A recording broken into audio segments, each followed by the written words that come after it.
Welcome to the 18th installment of Ear to the Ground, the Land Stewardship Project's audio magazine podcast. Ear to the Ground features interviews, reviews, and field reports related to sustainable agriculture, family farming, local food systems, and local democracy. I'm your host, Brian DeVore, editor of the Land Stewardship Letter. This show will continue our periodic coverage of the Land Stewardship Project's Farm Beginnings program. During the past 9 years, this program has provided beginning farmers an opportunity to learn firsthand about low-cost, sustainable methods of farming. Farm Beginnings provides guidance on how to get a profitable operation up and running. But as any farmer knows, raising top-quality produce or livestock products isn't enough. If you can't sell those products at a profitable price, your farming days are numbered. That's why a major focus of the Farm Beginnings curriculum is on marketing. Participants learn from other farmers, as well as marketing professionals, about how to utilize innovative marketing methods to differentiate their products and sell them at prices that reward them fairly for all their hard work. Farm Beginnings is based on the philosophy that people learn best from others who have actually gone out and gotten their hands dirty. That's why Prescott Berg and Juliet Tompkins are a perfect combination when it comes to talking about marketing. They own and operate Four Winds Farm, a grass-based beef operation near River Falls, Wisconsin.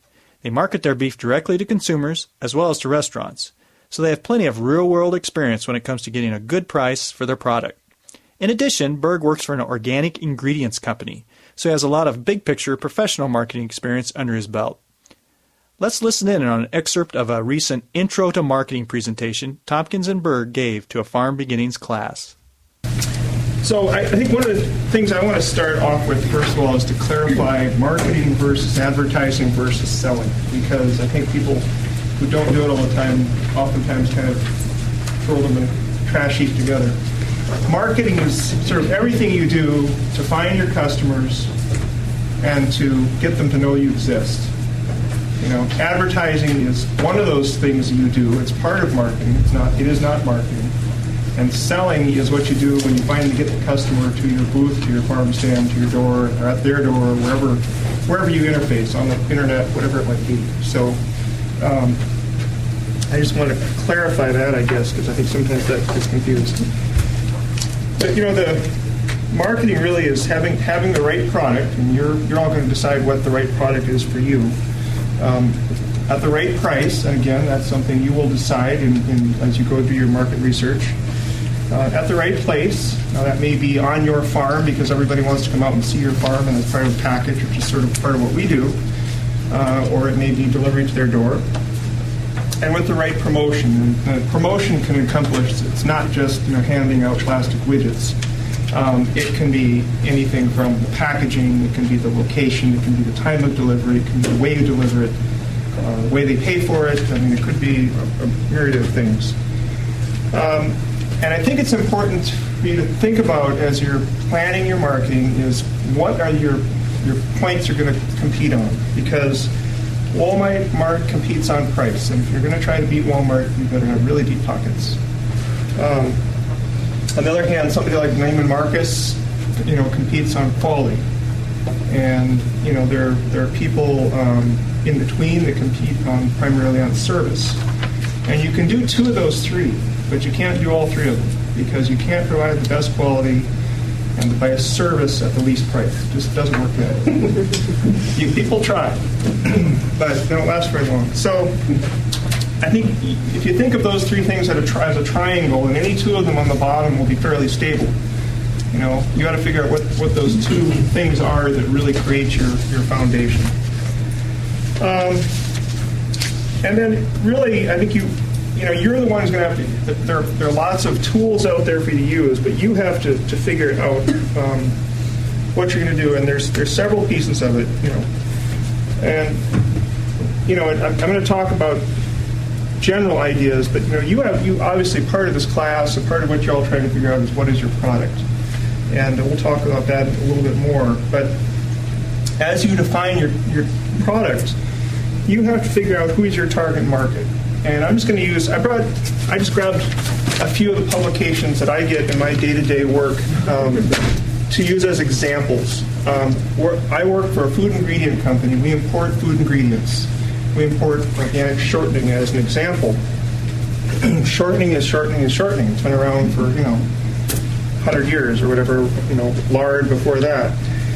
part of our target audience are research and development people, because one of the things that's happening in the food industry, you may or may not have heard about, is that anything that has saturated fat levels have to be on a label starting this month, January 2006. So in order to get our products in front of food R&D people, Food Product Design for me is a really good magazine. And that's one of the things that I try to get in. Now, so part of my target market for what I do in my 8-to-5 job is food R&D and purchasing managers. And it's a lot easier to get it in when they're working in their kitchen and developing a product, because then you're into the formula. And then when it goes to purchasing, you're not knocking on the door later on. So this is one of my key magazines. And I'm going to pass these around. I'd like to get them back, but just to give you an idea, or maybe I'll put them out because they get distracting, of trying to determine who your target market is. And there are, I don't know how many publications out there on the newsstands. There's thousands or tens of thousands or maybe hundreds of thousands. One of those, or several of those, or maybe websites or blogs, or are going to help you. There's going to be something there for your target market. The Nude Skydivers Association, or whatever it is. I mean, I don't even know what your target market is, but then what are you going to sell them? And I think it's important to think about both product and service, because it could be either one. I think one of the things you'll find out if you're in the food business is people will generally pay more for things that they can't eat than what they can. They'll pay more for flowers than they will for steaks. It just works that way. And so, obviously, if we get a real economic crunch, they're still going to buy the steaks. Maybe they won't buy the flowers. But in general, your margins are going to be better on something that is maybe a little bit less tangible. What is your objective? What's your goal? I mean, are you, for us, we market very locally, and Juliet will talk about that. Or maybe you want to be the next Hormel. I mean, I don't know. It could be anywhere in between. But what is your objective? How much money do you have, to work with? What tools do you plan to use? And we're going to talk about those quite a lot. And then how are you going to measure your success at your marketing? So I'm going to make the assumption that you have some product in mind or some service. I'm guessing everybody here has something. I don't know what it is, but what I'd like you to do is broaden what you have. What are your resources? They're beyond just a particular product. Like for us, the farm that we bought is 107 acres. It wasn't big enough to be a productive farm, and it was sort of high hill country and eroded. So most of the neighbors really weren't interested. It turns out that it has 12 acres of native prairie on it, which to the neighbors at that time really didn't mean anything. But if you're trying to sell grass-fed or organic beef to environmentally conscious people, that becomes a draw. So it wasn't a resource for them, it's a resource for us. We didn't know it was there really when we bought it. It was lucky, but we've been able to develop other resources like the wild rice and the ponds as part of our package of value in the sense that people get. So the place becomes part of it. And I really, I want you to think about that location. Obviously, if you're expecting people to come to you, it's really critical. I remember a friend of mine, Martin Diffley, Gardens of Egan. Some of you may know him down in Dakota County. He saw our farm when we first moved there. He said, "You're going to starve." We weren't on a main road, and he was a vegetable producer. And for him, he needed 30,000 cars a day or whatever going by to sell vegetables. That's what he needed. It was part of his requirement for his type of marketing. What kind of space do you have on your land you have or thinking about? Do you have a big barn? Do you host barn dances? Could you host conferences? What can you do with what you've got? And then what are your own interests? Because if you're not interested and you don't like doing it, it doesn't matter how profitable it is. That's probably why most of you are there anyway. You're doing something that you don't quite like as much as you anticipate you'd like farming, which is great. And then in terms of just growing crops, I think it is eventually in agriculture, everything becomes commodified. It just happens. And I think, to a certain extent, we're seeing the commodification of organic agriculture in the sense that there's still a huge demand. The growth rate is up, but you have huge people like Dean Foods coming in and owning the largest organic dairy in the United States. And, they're able to outbid a cooperative like Organic Valley for organic dairy farmers. Organic Valley is a cooperative, their members are their owners, but Horizon comes along and offers them an extra $40,000 a year to buy their milk. It's tough for those people to resist. So the commodification is going to happen, and what you have to think about is how are you going to avoid that happening, or can you be small enough to fly under the radar, or how are you going to do that? But think about growing crops differently. It could be organic, it could be IPM, identity preserved, local. See bird-friendly coffee now. The shade-grown coffee, and that's another way to do it. Adding value, reducing your costs, which is something that historically is what agriculture has done, which I think is why we're losing so many people, because eventually you make it so efficient and unprofitable that nobody wants to do it. You can market something else other than what you originally were thinking about, or you can just do something else. It really is what it comes down to. So I think I'd like you to just think about those aspects as you're putting your marketing plan together. So I'm going to turn it over to Juliet, and she's going to talk to you a little bit about our history. Yeah. Essentially where we, not to make it sound like we got to the farm, we knew what we were going to do, and sort of it took off and we were, a linear direction. We have been very circuitous in our getting to our end goal of actually now producing grass-fed beef. We initially had bought the farm, now going on 20 years ago, could see that it was rolling as Prescott described, but didn't know exactly what type of crop, what type of livestock it could handle the best.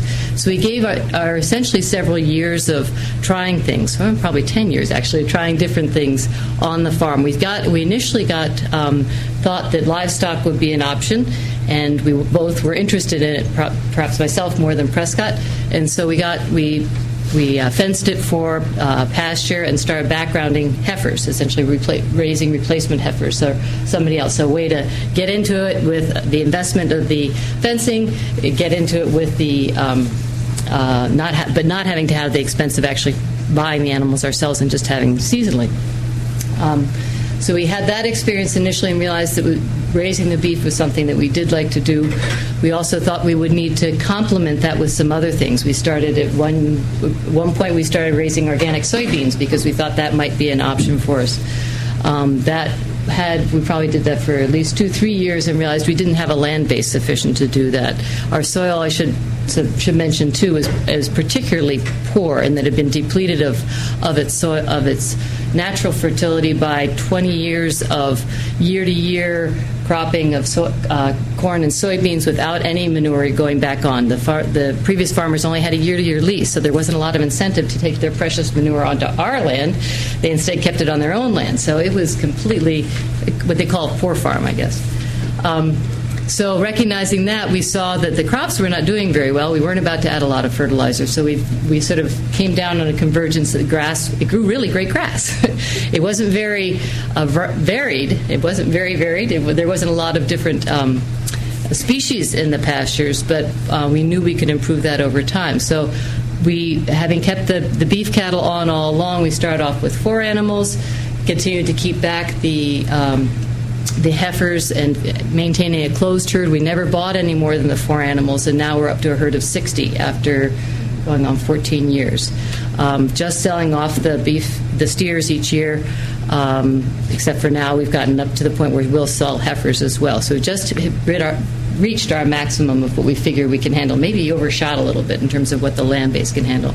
We don't have enough land base to raise our own hay, and we're realizing in our neck of the woods that's a major detriment because we're having to pay a lot of money for hay. It's not even organic hay, but we're still paying significantly more money than we would if we were to be raising it ourselves. Granted, if we'd had the expense of purchasing the equipment. So we're at this place right now where we have to do this analysis if we can sustain this number of animals that we know our grasses can sustain. We can raise enough grass in order to maintain a herd of 60 in the year, but we still have to purchase hay, which means that we have this very large hay bill each year. Our first original goal, as Prescott has mentioned, figure out what your goal is, what you want to be doing with your farm, what you want to be doing with your lives. Our first goal was to get both of us no longer working off the farm and only working on the farm and earning all of our income. That was about, this was what we did with the whole farm planning. We were one of the initial individuals groups that went through that whole farm. I'm not giving the right name. Holistic research. Holistic research. Yeah, holistic resource management or planning. And so we came out of that training of over several weeks deciding that that's what we wanted to do. And our goal was then to have the grass-fed beef, and then we thought we needed to complement that with other animals. So we tried a year of raising broiler chickens, thinking, well, people always like chicken, and they really like good chicken, so they will, if they come to buy the chicken, they'll want some meat, they'll want some beef also.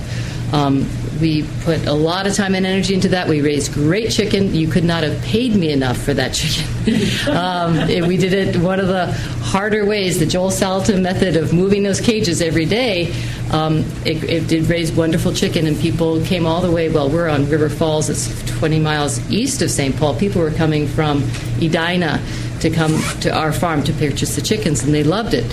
But it wasn't sustainable for us. We recognized that. Subsequently, we tried also raising pigs for 5 years, feeling again that if we complemented our beef operation and offered a few more types of meats, that we would again be able to have enough income from the farm in order to be able to support both of us and our family. We have 2 children. Question? When you said the chickens weren't sustainable for you, did that mean that you needed greater diversity, or there weren't enough people coming, or you couldn't deal with that much chicken? Great question. Okay. What did you mean by that? What did I mean by that? I meant my back. It was a variety of things. Our farm, and I'm mentioning all this, and I hope you just keep thinking she's talking about her farm so that I should think of my place or my future, my visionary place, had no infrastructure for handling feeds. So all of our feed, we either had to have it buy it ground, so we received it for someone, we had to store it somewhere. We didn't have adequate storage, so we had to get it in sacks, and then something would get rained on. So that was part of the unsustainability. We recognized that we needed some infrastructure there, which meant capital expense, to put into place to make it so that we could do it easily isn't the right word with farming, but make it do it so that's efficient, essentially. So that was part of it. The method that we chose, which was the Joel Salatin method of the chicken tractors, where those who don't know, you build a pen and the chickens go into that space, about 50 to a pen, after you've had them under a brooding, going like this, brooder. Yes, thank you. It's been a long time, obviously, since I've raised chickens. That process, in raising them in those pens, we found our land is not flat, like it seems to be in West Virginia where he is, so that we are going up hills, ever slow slight grade, but with a water tank on top and everything, and the chickens that go backwards and then get run over and then die because they're in shock or whatever. It was a lot of labor. It was a lot. I mean to say, in long, that it was a lot of labor, and it was. We now know that there's a way we could do it, and we've talked with other farmers who have adapted that method, and I totally support grazing chickens. I think they should be outside and on being free range or as protected as they need to be from varmints that might kill them. But that particular method was not sustainable for us, so on a labor basis. So it's the capital infrastructure and also just labor. We had decided. Other question, sorry. You said we now know that if you would do it again, what would you do it? Well, I don't know if we have chicken raisers here. The people that I've talked to have found that they can establish a central chicken house, and then they move this is what I've seen or had described to me. They had that centrally located, and then they move the chickens through kind of a wedge pattern out around the house. So the thing that I was moving would stay in one location, or maybe move twice a season. But you could move the chickens and still give them fresh range in this crest, it's in a pattern, a wedge pattern going around it. So that's that, or a larger house that maybe you move the tractor and move once a week as opposed to try to do it every day. Okay. So we had decided again that if we were to do to complement or to diversify, essentially, not be relying just on our beef herd, which was growing, but ever so slowly, that we would enlarge into hogs. And our 12-year-old, or actually it was 9 at the time, 9-year-old son expressed an interest in this, and so it was sort of an enterprise for him that we supported him in. And our goal there, we set our goal at finishing 150 hogs on our farm and marketing them directly to restaurants and to individuals who would buy bacon and brats at our stand at farmers markets, etc.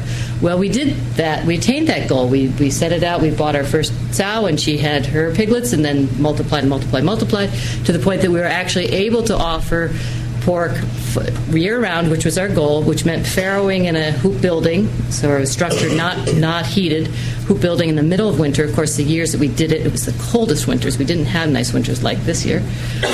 So we had difficulties with that. We maintained our birth rates and as well as keeping the piglets alive, but still struggled with that. We did build a building, so we went so far as to have the hoop building as an infrastructure. But again, we got to our goal of the 150 animals, which the restaurants were loving them. We sold to several high-end restaurants in the cities, and then sold through the farmers market. Like I said, they love the product, but we had to look at it again and to see if it was a sustainable system for us. We had also no infrastructure. We had a grain bin. So that we could bring in parts of the hog feed, but then ended up having to grind it every 2 to 3 days for that many mouths. And it got to the point where we needed to make a decision whether we were going to be able to sustain the way we were doing it without a major capital infrastructure, incorporation of infrastructure. So we made that. Yes, question. Did you find the restaurants and stuff ahead of time so that you knew you'd be able to sell? I mean, or did you just find them as you grew? The latter. We really found them as we grew. We started with the one animal, and so we were growing pretty slowly. Well, I should say slowly. Pigs multiply so much faster than cows.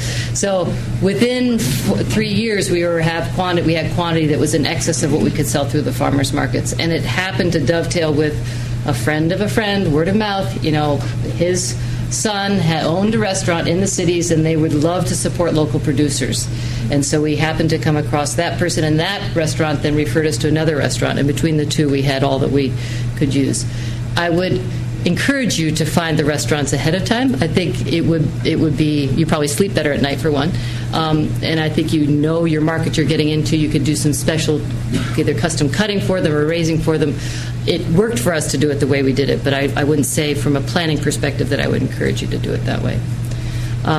We got to that point then where we needed to decide whether we were going to take out that huge loan to put in the grain handling system, essentially, and decided that no, we weren't ready to make that investment. And simultaneously, Prescott's job changed. He was liking his work more. I started to work at the university part-time, and it's sort of this convergence where we had to revisit our goal. Did we still want to be both working off the farm and earning our sole income off the farm? And subconsciously or consciously, I can't remember a meeting where we sat down and said, no, we're not going to change this goal. But I think we essentially evolved to decide that we were going to keep farming. We wanted to keep farming, but we wanted to continue to do it part-time, which for us meant not raising pigs because they are quite labor-intensive, and yes, raising the grass-fed beef. And so now we're in a place where we do raise all our beef. We do direct market all of it. We're starting to explore, as I explained, with the issues of maintaining the herd that we have, whether we need to cut back or not, and maybe we need to be a little more selective in the types of, essentially, what we're selling. Maybe just sell the heifers after the first year to be fed out somewhere else, as opposed to trying to keep them through another winter and fine-tuning it that way. It's where essentially we are right now.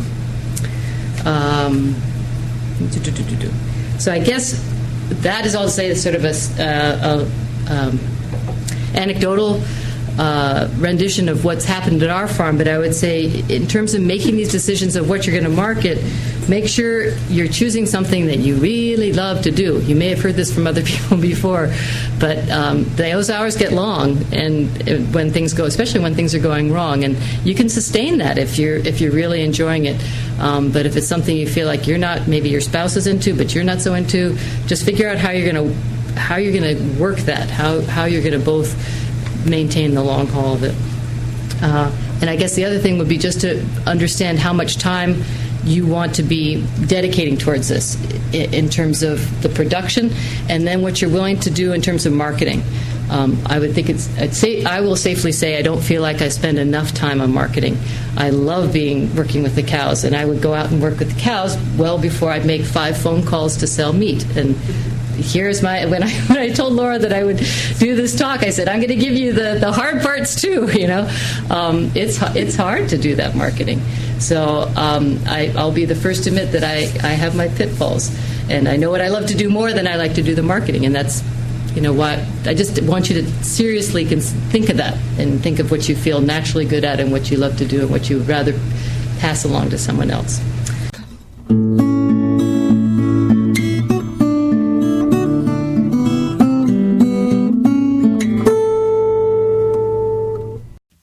Farm Beginnings is currently taking applications for its next series of classes, which convene each fall and last through the winter.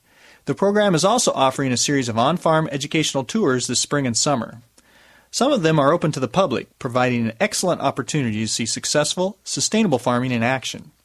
We should also remind you that Farm Beginnings has recently expanded out of Minnesota and now has programs in Missouri, Nebraska, and Illinois.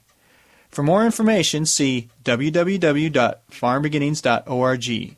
That's www.farmbeginnings.org. For more on Four Winds Farm, see www.localharvest.org/farms/M491. That's www.localharvest.org/farms/M491. Send your comments, criticisms, and suggestions about this podcast to me, Brian DeVore, at bdevore@landstewardshipproject.org. That's bdevore@landstewardshipproject.org. You can also give me a call at 612-729-6294. A special thank you goes out to Laura Borgendale, a Western Minnesota musician and LSP staffer who provided Ear to the Ground's theme music. And a very special thank you to all of Land Stewardship Project's members who make initiatives such as this podcast possible. If you're not a member and would like to support us, go to landstewardshipproject.org to learn how to join LSP. Thanks for listening.